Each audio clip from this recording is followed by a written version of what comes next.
عزیزو، میں آپ سب کا شکر گزار ہوں کہ آپ نے مجھے یاد کیا، بلایا۔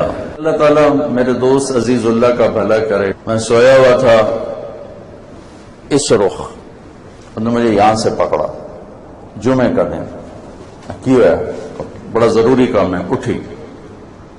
مجھے خیال آیا جمعے کو نئی فلم ریلیز ہوتی تھی تو کوئی بکنگ کرائی ہوگی تو لے جانا چاہتا ہوں۔ میں کہا میں کپڑے بدل لوں، کہ نہیں کپڑے نہیں بدلنے، ایویں چل۔ تو ہم سینٹرل ماڈل اسکول سے اکٹھے آ رہے تھے، اس لیے بہت محبت تعلق تھا، تو من چل پڑا۔ جب تھوڑی دور گئے تو کہنے لگا پہلے جمعہ پڑھنا ہے، تو پھر مجھے شک ہوا کہ جمعہ پڑھنا ہے تو پھر فلم تو نہیں، کوئی اور چکر ہوگا، یا ہو سکتا ہے سیکنڈ شو ہو سکتا ہے اس کی ہو۔ جمعہ پڑھ کے آ گیا، نیلا گنبد وہ جو ساتھی تھا وہاں جمعہ پڑھا۔ جمعے کے بعد پھر آ گیا، میں کہا ہاں دس کہ اپن تبلیغی جماعت نال چلنا ہے۔ میں کہا تو جا، مینوں معافی دے، میں نہیں جانتا۔ ہمارے پنجابی کی مثال ہے، کبے نو لت لگی وہ سدھا ہو گیا، وہ اس کی زبردستی میری ہدایت کا ذریعہ بن گئی۔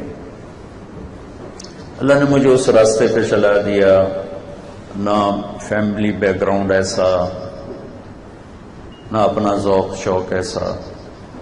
جب ہمارے ہاسٹل میں فنکشن ہوتے تھے نا میوزیکل، تو کئی لڑکوں کو گانے کا شوق ہوتا تھا تو وہ گاتے تھے، میں بھی گاتا تھا، تو صرف میں اکیلا تھا جس کی ڈیمانڈ 2 دفعہ ہوتی تھی کہ طارق جمیل اگین، تو پھر میں 2 دفعہ گاتا تھا اور باقی بس ایک دفعہ۔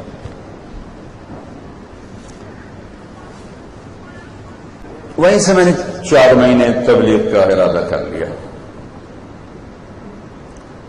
تو میرا فیملی بیک گراؤنڈ زمیندارہ ہے، ڈسٹرکٹ خانے والا بن گیا، پہلے ملتان دریا راوی کے کنارے۔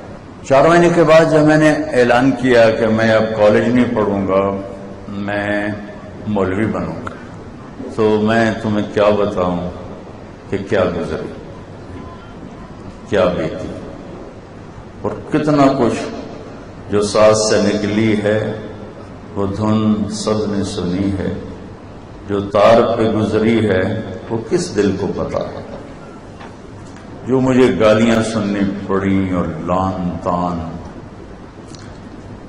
یہ میں آپ کو کہانی کوئی اپنی بڑائی کے لیے نہیں، بلکہ آج اس منظر کو دیکھ کر مجھے چند باتیں یاد آئیں، وہ بچوں سے شیئر کرنے لگ گیا۔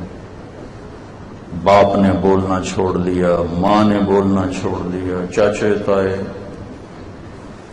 ہمارے ڈیرے میں، ہمارے جب تک تایا زندہ تھے تو ان کے ڈیرے میں شام کو مجلس ہوتی تھی، ان کے بعد لیکن میرے باپ پہلے فوت ہو گئے، میرے تایا بعد میں فوت ہوئے، تو شام کی مجلس سارے چاچے تائے بابے اکٹھے ہوتے اور میں نشانہ ہوتا، اور ہر ایک کی کوشش ہوتی تھی کہ ایسا جملہ بولوں کہ یہ ذلیل سے ذلیل تر ہو اور تنگ آ کے یہ چھوڑ دے۔ یہ کوئی 6-7 مہینے کی کڑوی گولیاں تھی جو میں نکلتا رہا۔ اس میں سے ایک جملہ تھا جس کی وجہ سے آپ کو ساری کہانی سنا رہا ہوں۔ تم مولوی بنتا پہ تینوں کہیں مڑ پوچھنا ہے، تین تک کسی جتی سے نہیں لکھنا، تیرا تو رشتہ ہی کسی پاسے نہیں ہوگا۔ تو پھر اچھا، ہمارے دیہات کا کلچر تھا، پنجاب کے لوکل دیہات، مہاجر نہیں لوکل، کہ شام مغرب کے بعد امام مسجد وہ ایسے چنگیر اٹھاتا تھا، اتنی بڑی ہوتی تھی، اور پھر وہ پورے گاؤں کا چکر لگاتا، ہر گھر سے روٹی دال سبزی اچار کہ وہ اکٹھا کرتے کرتے کرتے کرتے کرتے اپنے گھر آتا، پھر وہ اس کے بچوں کا کھانا ہوتا تھا، تنخواہ ہوتی نہیں تھی۔ تو پھر مجھے میرے چاچے بابے کہتے، ہمارے امام صاحب رحمت اللہ علیہ ان کا نام تھا محمد بخش، تو وہ مجھے کہتے تو محمد بخش موٹھا بنو ہے، موٹھا ان کی قوم تھی، تو ہوں محمد بخش موٹھا بنو ہے کہ گلیاں پھر سے تو روٹی پہنتے کھاسیں، تو انہوں نے کہا جتی تو ہی نہیں دیکھنا تو کر کی چھڑیا۔ یہ جملے مجھے اس لیے یاد آئے کہ آپ نے مجھے بلایا. اگر میں ڈاکٹر ہوتا مجھے آپ بلاتے, شیخ صاحب کو پوچھو کدھر بیٹھے, کیوں میں نے سدے تو کون بولا؟ کوئی پروفیسر ہوتا, کوئی تاجر ہوتا, کوئی بڑا کاروباری ہوتا, مجھے یہ عزت ملی ہے تو اس اللہ کے دین کی نسبت سے ملی ہے کہ میں نے کہا جی اب جو ہو جائے. چونکہ 70s میں ڈاکٹر ایک اچھا امیج تھا, اور ڈاکٹر ہوتا تھا, تاجر نہیں ہوتا تھا. میں درد سے کہتا ہوں میرے دیش کے 99 ڈاکٹر تاجر ہیں, کوئی ایک ڈاکٹر ہے, باقی تو مریض کو کسٹمر کی نظر سے دیکھتے ہیں.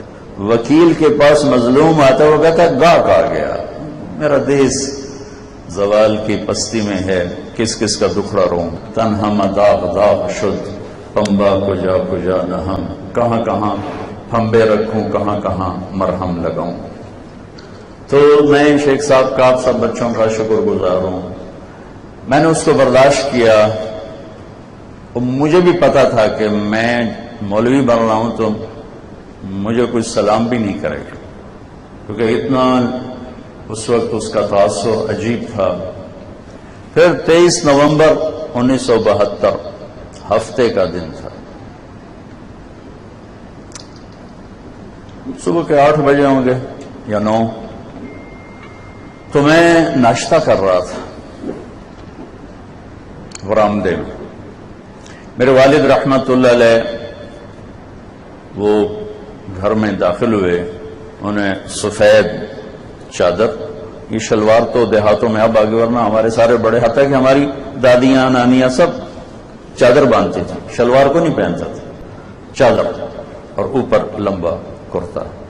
تو میرے والد انٹر ہوئے تو انہوں نے سفید چادر اور سفید لمبا کرتا پہنا ہوا تھا, اور پگڑی کھول کے نا یہاں کندھے پہ رکھی ہوئی تھی لیفٹ.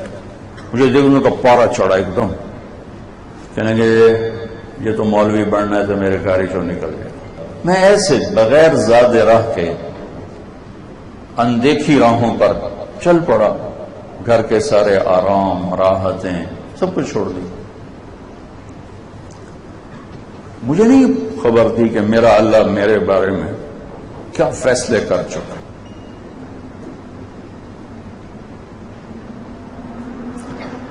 ہم سندھ میں تھے تو ایک وڈیرے نے دعوت کی. اس کا پوتا میں نے دیکھا تو وہ اس نے ایسے میری طرف پگڑی باندھی ہوئی, داڑھی بڑی خوبصورت. میں نے سمجھا شاید یہ محلے کا بچہ ہے. مجھے کسی نے کہا جی یہ سائیں کا پوتا ہے. وہ مجھے بڑا اچھا لگا. میں نے اسے بلایا. میں نے کہا عالم بنو گے؟ کہا کہ جی تو چاہتا ہے, دادا نہیں مانتے. میں نے کہا اچھا. ہم ناشتے پہ بیٹھے تو میں نے کہا سائیں آپ سے نا ایک بھیک مانگنی ہے. کہا نہیں سائیں آپ حکم کرو. میں نے کہا یہ جو تیرا پوتا ہے نا یہ مجھے دے دو, میں اسے دین پڑھاؤں. کہا سائیں یہ ڈاکٹر بنے گا, اس کا باپ بھی ڈاکٹر ہے, یہ بھی ڈاکٹر بنے گا. میں نے کہا سائیں ایک بیٹا ڈاکٹر بن گیا, ایک پوتا عالم بن گیا, آپ کی دنیا بھی اچھی آخرت بھی اچھی. تو کہنے لگا سائیں یہ ڈاکٹر بن کے بھی دین کا کام کرے گا. میں نے کہا سائیں ایک سچی بات بتانا, میں ڈاکٹر ہوتا مجھے ناشتے پہ بلاتے یا مجھے باہر بٹھاتے؟ سچی بولنا. پھر وہ ہنس پڑا, کہنے لگا اچھا جی لے جاؤ. تو وہ ماشاءاللہ بہت بڑا, بہت ہی علمی شخصیت بنا وہ بچہ. بہت ایکسٹراڈنری اللہ نے اس کے اندر علم کی استعداد کو ماشاءاللہ اجاگر کیا.